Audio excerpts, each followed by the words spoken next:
So that's a good segue into how we use media and how the stories we tell really depend on the medium itself. I remember James Cameron talking about creating Avatar, that he had this idea for the story for like 30 years or something, but he didn't have a good way to tell it because the cinematography, the technology wasn't there yet. And then suddenly he has motion capture and Yeah. he can tell the story he wants, and it becomes the biggest movie of the time.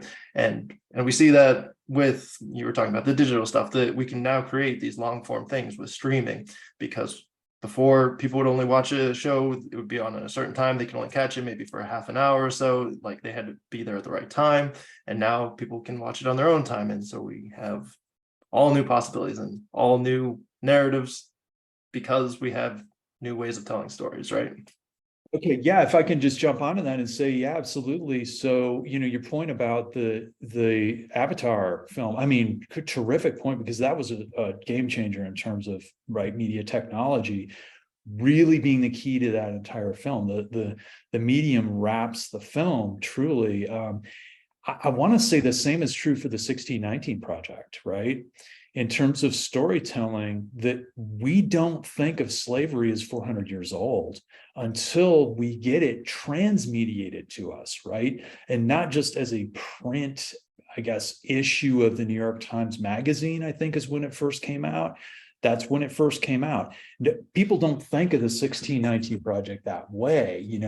It's become a podcast. It's become across the board now a variety of media, including a Hulu series that's been spun off on it. And you're talking about streaming video. There we go. So Nicole Hannah-Jones, who is the author, the person behind the 1619 project, she pivots over to Hulu, right?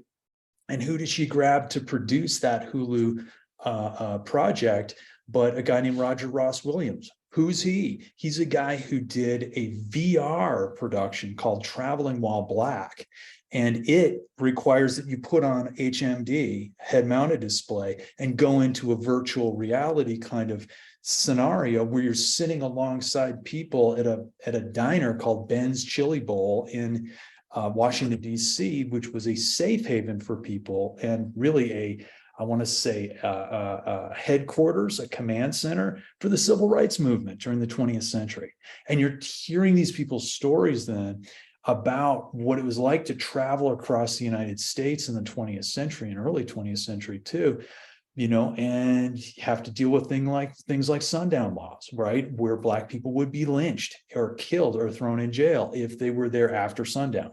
And right, how to avoid that and circumvent that. And you're listening to their stories right here, right now, and you're in that VR space. Wow. So Williams is, you see where we're going with this. Williams is Nicole Hannah-Jones's go-to then for how to produce and make as immersive as possible. They're not going to do VR, they'll still do streaming video, but to still get a guy who's versed in how to bring people and transport them into a narrative like that through the medium, that's her guy. And she's gonna definitely benefit, I think, from that medium.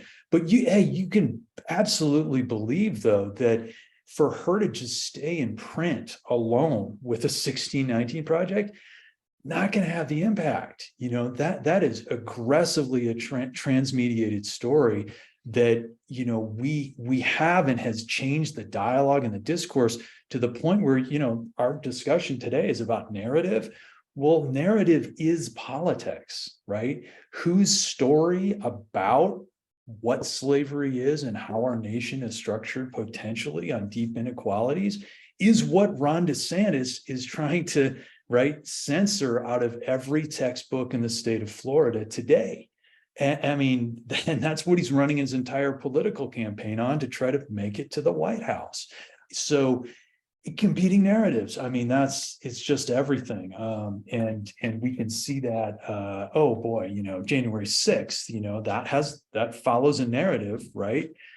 Just using that term, January 6th, it's going to evoke a story in your head, depending on what competing narrative you've decided is the accurate one, okay?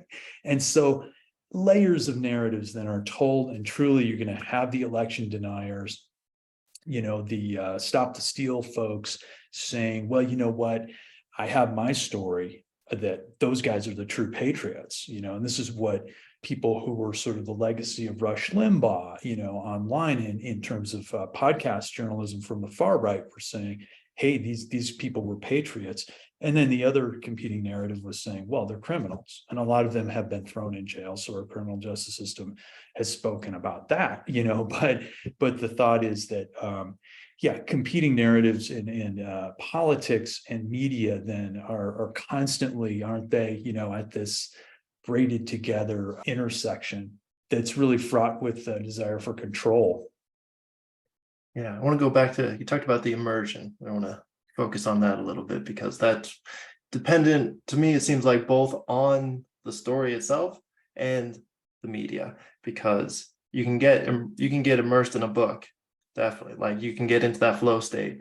I know you like to talk about like the ones where they take up even more of your senses. Maybe you're interacting, maybe it's like, as virtual reality type stuff, and that's even more of your senses built in. But is it just getting to that flow state, and then at the same time, maybe are different media are more challenging to get into that state or not? I can imagine like there's lots of boring writing out there, but if you have an action movie, like most people, it's pretty straightforward to get somebody immersed. It's sort of like baking or something, it's like, well, that sugar tastes good. So if we just use sugar and whatever kind of ingredients and whatever method, we're going to be good to go. I'll tell you what, no, right? It's not going to work. It has to be incredibly carefully orchestrated and done so with an eye toward, and especially if that immersive content is journalistic, an eye toward really two types that you could get into. And you're engaging in this too with your very podcast that you're working here.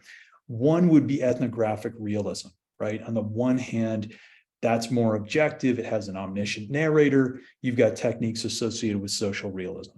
On the other side, you have something called cultural phenomenology. And that's the kind of stuff you're up to here with your podcast. And a lot of the 1619 Project does this too, but it does it through anecdote too, right? Nicole Hannah-Jones is going to tell a ton of anecdotes, stories about her ancestors, and of course about sharecroppers and other folks who are not related to her, to tell that story of the long view of where slavery comes from. But cultural phenomenology is going to be more subjective. It's going to be about reflection, exploration, and personalization. And truly, when you see those two options in front of you, there's a continuum then between kind of the more objective, pure objectivity being impossible, but the more objective, and then the more subjective. And then I think when you get down to immersive media, really there is just a wonderful study called the digital animation of journalism, where people were taken as, I think there were a series of probably about 50 plus experimental subjects who were given eye tracking devices to put on. And then they had to basically, they were told to read a bunch of multimedia features, and the eye tracking then would keep track of where their eyes would go.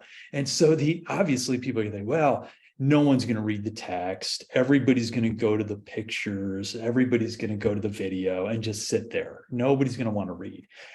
Actually, what they found was really interesting is that photo was appreciated by these users as much as the well-written text. And that even though the assumption was, oh, nobody's going to read the text, people did read the text.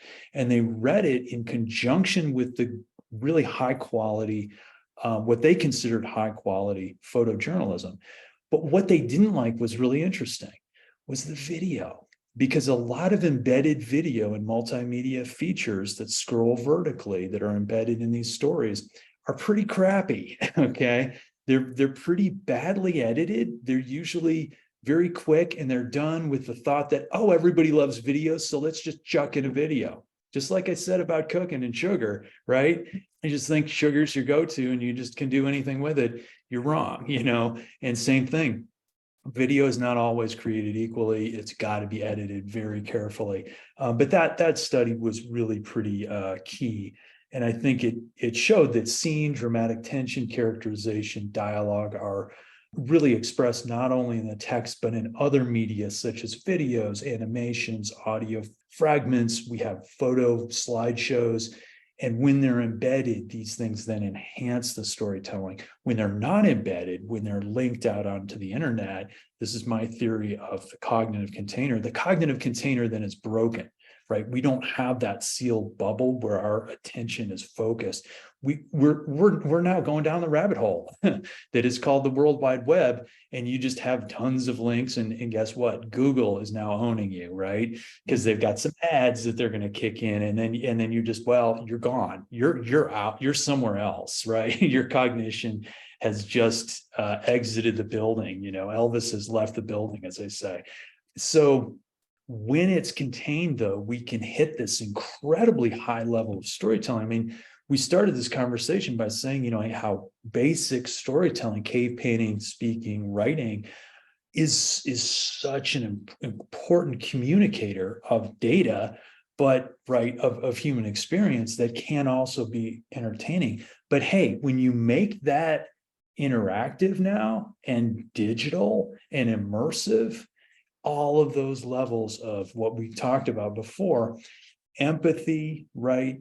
Issue and attitudes being affected, cognitive responses being affected, and then perceived credibility, all of that is going to increase with interactivity and with the digital interface here, from 3D video to VR and gamification, something, right, that we haven't talked about yet, but when stories can be told through video games and as something that can be considered interactive in the way of, hey, you can pick your own story now, right? Mm-hmm. Yeah, I want to get there pretty soon, actually. I just want to do one more on memory, because we talked about empathy and all these things. How do different media influence the way we remember things? You hear about making stories sticky, making them memorable, right? And also, we're very good at remembering images and less good at remembering language. I think I saw a study that talked about that. And even there's these people who do like memory contests, and if you want to remember language, you have to convert it to something visual in your head. And so so visual is really like the stuff of memory, I think. Oh my gosh, yeah, absolutely. And so that's where, digital media comes in and really saves the day from our narrative deprivation, right? Is that yeah, we can have embedded video or embedded photojournalism, and then graphic animated maps that move upon scrolling automatically, and they can, that's literally bringing the narrative to life before your eyes. And that's just the visual component. Look, we're just talking right now. A lot of people are going to be hearing, not seeing us. And any other well-done podcast is going to have that kind of immersive thing, but with no visuals at all whatsoever. So that's a game changer too, right? Is that, the first inclination is that, yeah, for any kind of narrative transportation, you've got to have a visual. But language can also, especially when spoken and with the intimacy of the human voice, can bring people places, right? And that's where if our words are just text alone, like if you're trying to just make a transcript of this podcast and put that up online, do you think a lot of people are going to visit and enjoy that? And not even, like we're embodied insofar as, even though we're disembodied insofar as our voices animate us. And so that's kind of the magic of where we can kind of jump the screen altogether, you know what I mean? Through the audio medium. But you're absolutely dead right, is that the immersive turn in storytelling, from 2010 on, really has a longer history of the use of the visual to bring people, to transport them into narratives. And I'm going to want to say that you've got a couple of examples. One is the sketchbook by Washington Irving, right? He was our first professional author in about 1820. And he basically goes back to England, and a lot of people, England and America aren't getting along well in 1820, right? We've had the War of 1814, we had the American Revolution. We don't like the Brits, okay? They don't like us. And yet he tries to build a bridge diplomatically by going abroad. He keeps a record then of his travels in England and goes to all of the sites, the familiar sites, and also visits people and villagers, etc., as well as dignitaries. But he keeps sketches. That's why he calls it a sketchbook, so that people can actually see also what his word pictures are telling. So word pictures, right? So the visual, right, that comes through language is then reinforced with the image there. And guess what? They get a completely different, they meaning the Brits, get a completely different picture of us as Americans. They think we're barbarians, okay, at that point, just devoid of culture, incapable of any kind of civility, manners, or gentility. And they witness him, Washington Irving, and they go, no, actually, that's an American gentleman. My gosh, it's possible. And so bridges are built then in terms of diplomatic respect to really reconcile post-war between us and Great Britain at that point.